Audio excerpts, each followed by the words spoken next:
Hey guys, today we're going to be doing a tour of this guy's bee farm. It's in Muncie, Indiana. His bee farm name is Hunter's Honeybee Farm. I'm doing my intro because it's a nice background.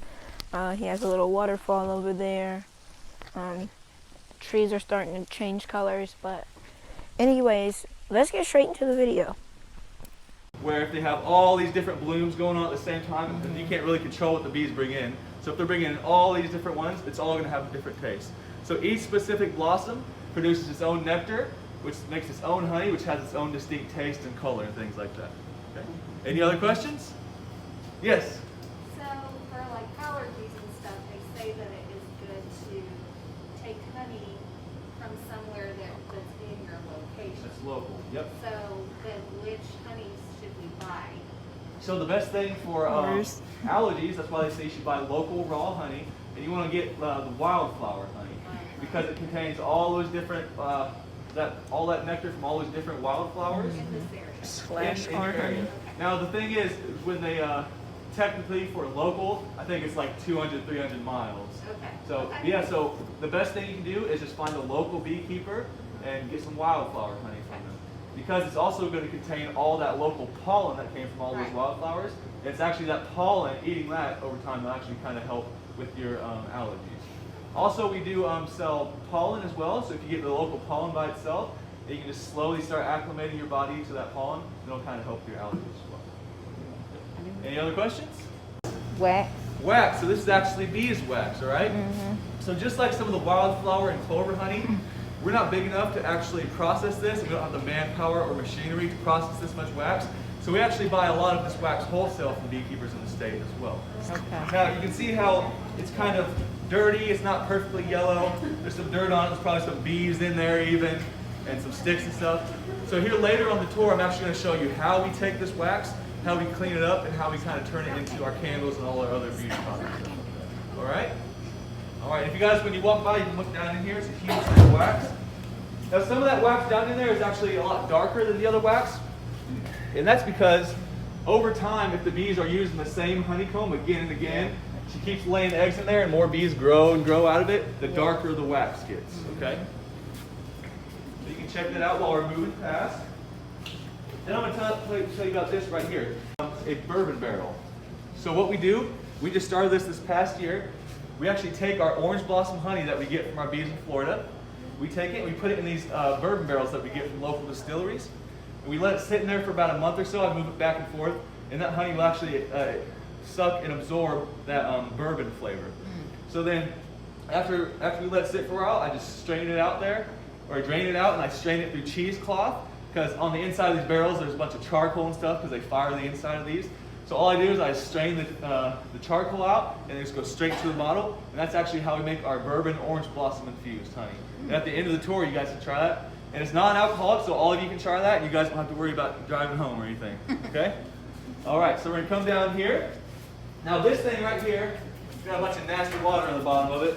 So, as you guys may know, natural raw honey over time actually crystallizes, so it turns solid.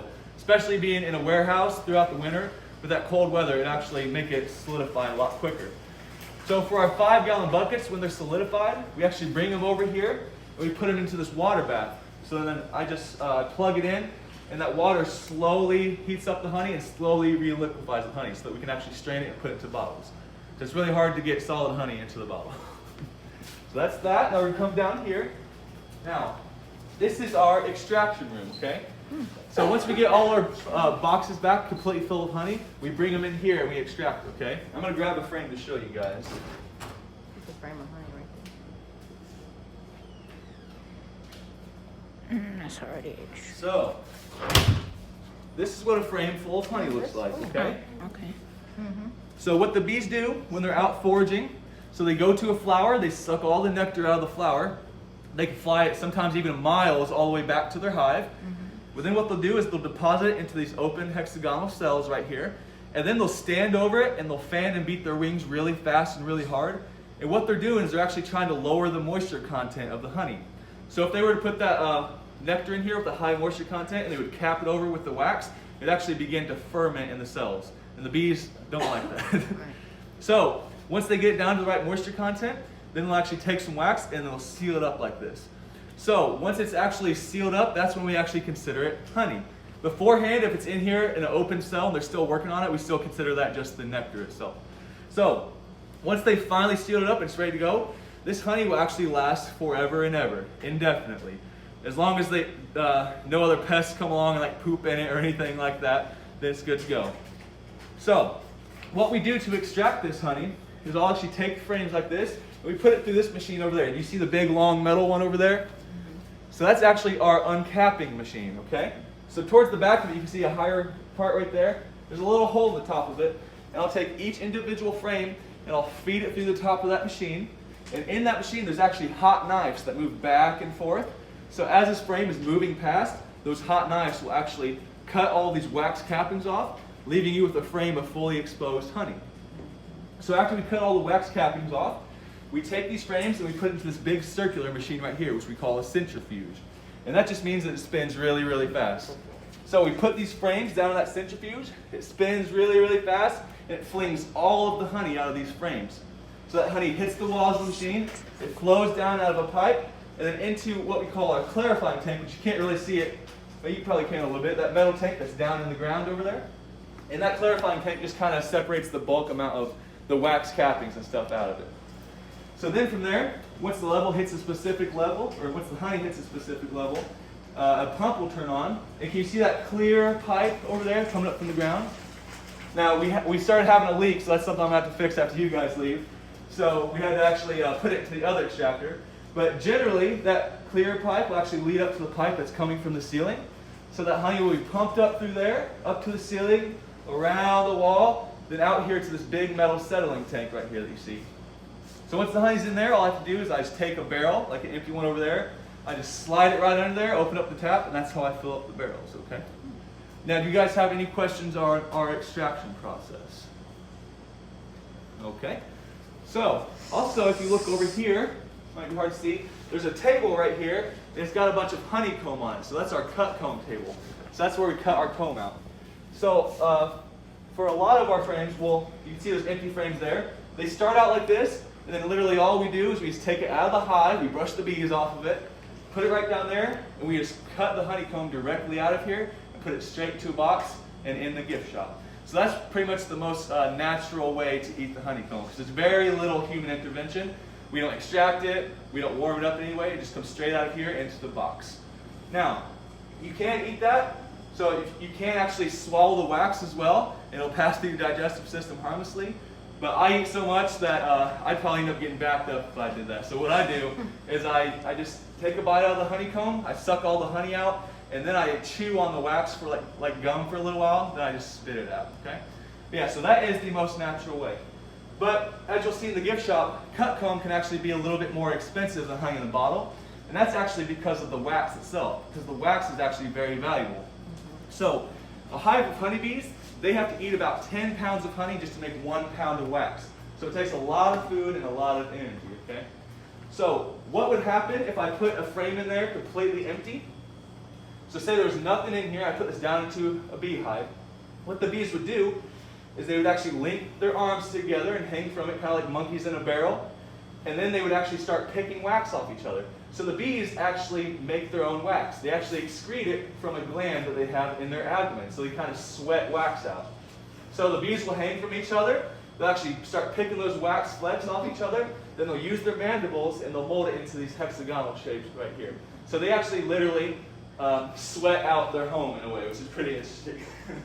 All right, does anybody have any questions on that? So, this is an average beehive we have here. This is actually called a Langstroth beehive. Now, this is what most commercial beekeepers use now. Now, it actually started way back in the day. In Africa, people would actually use something called a bee skep. Now, that's the original beehive that humans made. And what it looks like, we don't have any pictures, but it's pretty much just imagine like a woven wicker basket upside down on the ground. And that's pretty much the original beehive. So then throughout the years, it's actually developed into this 10-frame Langstroth hive. Now 10 frames means that it can only fit 10 frames in it. Now there's a whole bunch of different styles of it. There are horizontal hives. So instead of stacking them like this, you'll just keep expanding it this way. So for certain people, it's hard to lift these boxes once they get full of honey. So one of these, once it gets full of honey, it can be about 70 to 80 pounds of honey. So for people who have disabilities or a bit older and still want to enjoy beekeeping, they can use either boxes that are horizontal or ones that just contain less frames, like 5 frames, okay? So this right here is called the honey super, okay? So all these boxes you see in there, those are all honey supers, right? So that's how we get the honey from the bees. So this box down here is what we call the brood nest, or a deep, or a hive body. So in this box, this is where the majority of the activity goes on. This is where the queen's going to be. This is where she's going to be laying eggs, and this is where we're going to be hatching out and everything. So, but we want to get nothing but pure honey in this top box, okay? We don't want a bunch of, nobody wants to bite into their honeycomb and have some bee larvae in there or anything. So what we do is we actually use this right here. Queen excluder. This is called a queen excluder, which means it actually keeps the queen out. So what we'll do is we'll actually slide this in between these two boxes. So that way, these holes right here are just big enough for the worker bees to get through, and these are the workers. But it's not big enough for the queen to get through since she has such a big fat butt. So she can't really get through there. So as a result, you'll get nothing but pure honey up here because she can't get through there and start laying eggs up top. Now every once in a while you can get a laying worker bee, and that just means that it's a regular worker bee who decides that for some reason she wants to try to become queen, and then she'll start laying eggs, but she can't lay fertilized eggs which turn into other workers. So she can only lay unfertilized eggs, which turn into drones, the males. So every once in a while, you will get a bit of drone brood up here. But if we find that, we'll just set it and let them hatch out and fly off, and then we'll just cut that part out, okay? So I'm going to talk about all the products we get from the beehive, and there's about 7 products, okay? So we know about honey, right? Yep, so they go and get the nectar, they bring it back, lower the moisture content. And another thing they do is when they get back, when a forager bee gets back to the hive with all that honey in her stomach, she'll actually regurgitate that honey, and then another bee will suck up that honey. So what they do, so they actually pass the nectar down a long line of bee bellies. And it's actually the enzymes in the bee stomachs in that process of regurgitating it back and forth that turns it into honey and lowers the moisture content, okay? So that's their way of kind of passively lowering the moisture content, and then when they put it themselves, then they'll actively lower the moisture content by flapping their wings, okay? Now, so we've got honey, and then we talked about wax a little bit, so here's a hunk of wax. You saw that big hunk of wax over there, there's another. So the bees actually eat honey, and they turn it into wax, and they sweat it out, and this is how they actually draw out their comb. And when I say draw out the comb, I just mean they start building out those cells. So you saw those hexagonal cells in there? Now the reason the bees use that shape is because it's one of the few shapes in nature that when they're all butted up next to each other, there's no extra room or anything. So they're getting the most storage in a certain spot as they possibly can.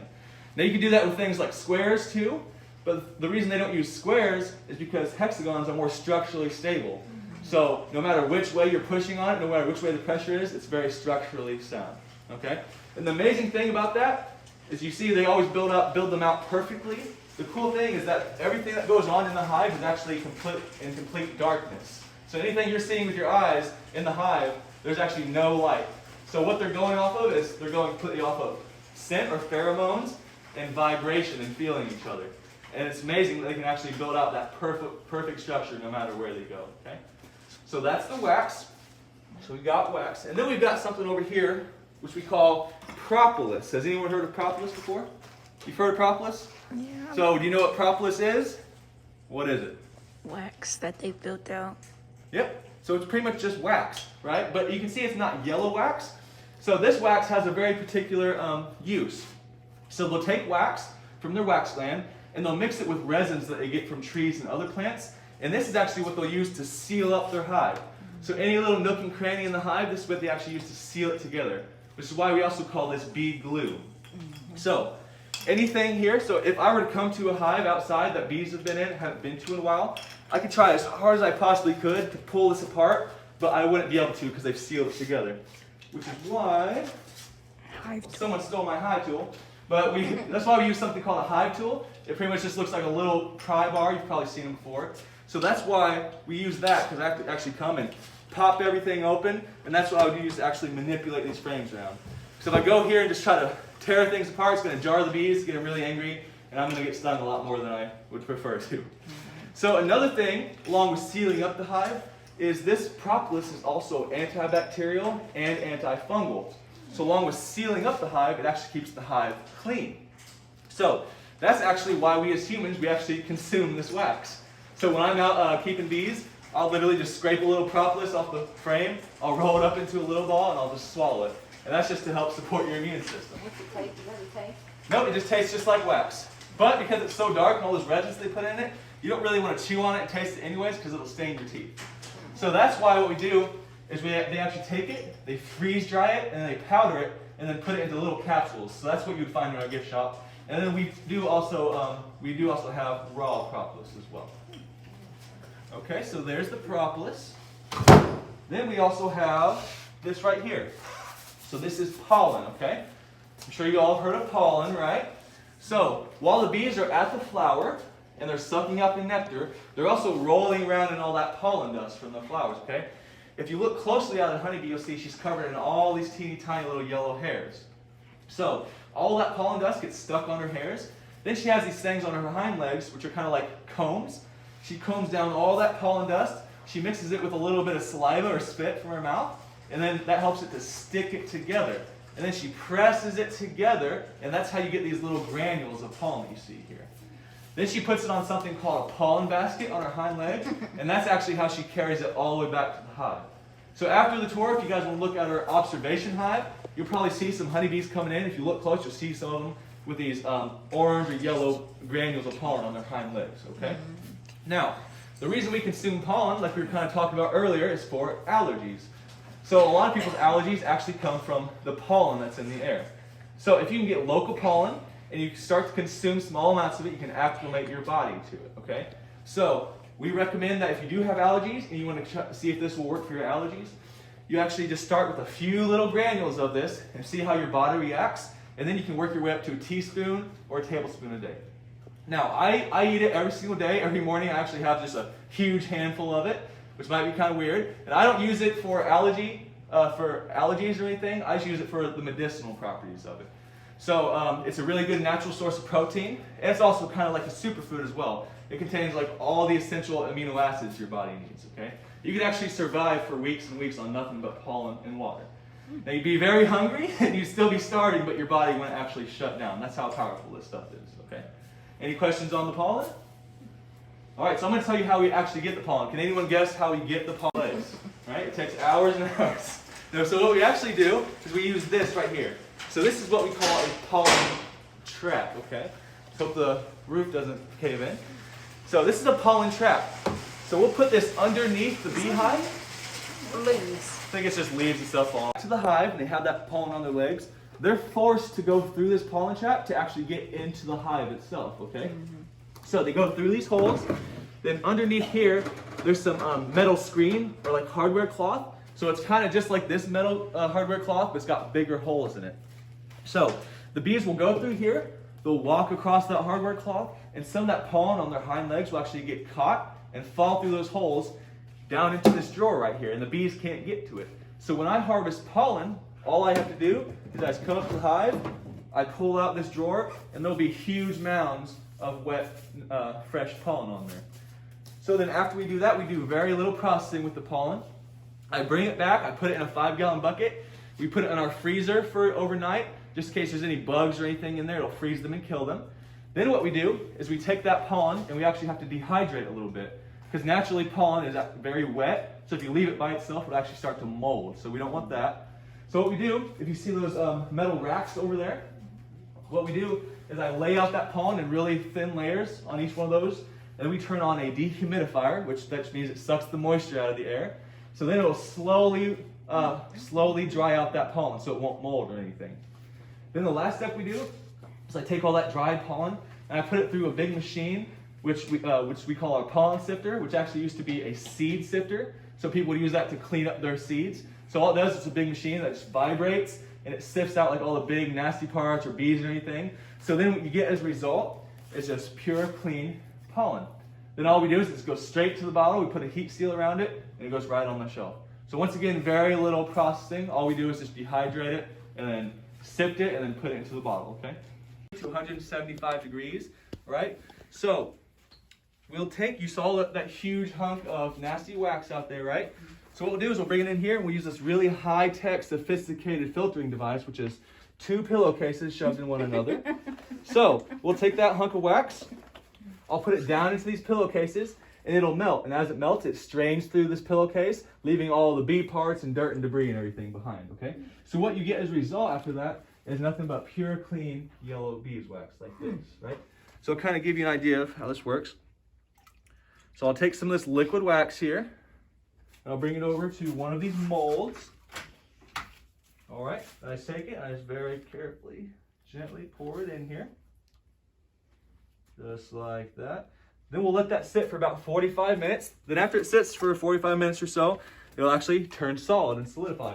And then I'll just pop it out kind of like an ice cube out of an ice cube tray. And then we'll get these little bars here, okay? Here, I'll give you one. If you want, you guys can pass it around and smell it if you want. So beeswax naturally has a really sweet smell to it, kind of like you're smelling now. But as it's burning, it doesn't really let off a scent, but it is really good at actually cleansing and cleaning the air. So if you have a musty place, or you have animals or cats or kids or anything, it'll actually help kind of clean the air, kind of like Febreze in a way, okay? Anybody else? Yeah. So, I'll take them back. All right, so the reason we do just these bars here, right, is sometimes people actually want to make their own things out of beeswax, right? So say they go on Pinterest or something and find a recipe for some lip balm or moisturizer, and it calls for an ounce of beeswax, right? So then you come here and then you get just a pure ounce bar of beeswax. So we have it in an ounce size, 6 ounce, 8 ounce, all the way up to a pound. If you really need it, we'll even sell you one of those huge chunks like we have out there, okay? So that's why we do those. And then we also make all these different candles you see, right? So we have like a lighthouse here, some angels, a little honey bear. This one I didn't even know we have, which is cute. It's a little kitty.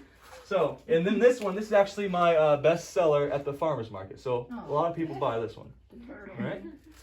Now, a lot of people, you know, they probably buy these just as decorative things, so it's so cute, you know, you probably don't want to actually light it. But they are just regular candles, and they work just like that. So the way we make those is we'll actually use, let's see, I'll grab this one. We actually use this. This is called a candle mold, all right? You guys want to feel that? So that's actually rubber or silicone, right?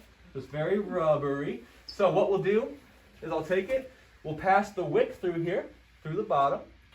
Then we'll wrap rubber bands around it like you see here. Then I'll take some of that liquid wax, I'll pour it in here, and then we'll let it sit overnight and solidify. And then that wax will take the shape of whatever mold this is. So this is where we cut it out here. If you can guys see there, that one's actually like a little fish, right? So say that this was the turtle one, okay? So we let it sit there overnight, come back, I take the rubber bands off, then all I do is I just open it up like this and pop, out comes the candle all ready to go, just like that, okay? So we have those, and then we also have these. These are traditional hand-dipped candles, okay? So the way we make that is we actually use this little jig right here. So we'll take the wick, we'll wrap it around here, and then she'll actually hand dip this into that wax bath over 35 to 40 different times. So each time she dips it, gets another layer of wax until you get like the end result like this. And then one of the ways you can actually tell it's a hand dipped candle is you'll have that little bit of drip left over there at the end, okay? Now, aside from beauty products and candles and stuff like that, there's like a vast amount of things you can do with beeswax. So if you have a zipper that ever gets stuck, you take a little bit of beeswax, rub it on there, it's good to go. One of these doors keeps, the locking mechanism keeps causing problems, so every month or so I'll take some beeswax and rub it on there. It's good to go for another month. I'll have to do it again. Yes? I have a question. Yeah. How do you scent the candles, or do you scent them? So we don't actually scent any of ours, but you can scent them, and people will use like essential oils and stuff like that. Yep, and then also, we don't have any here.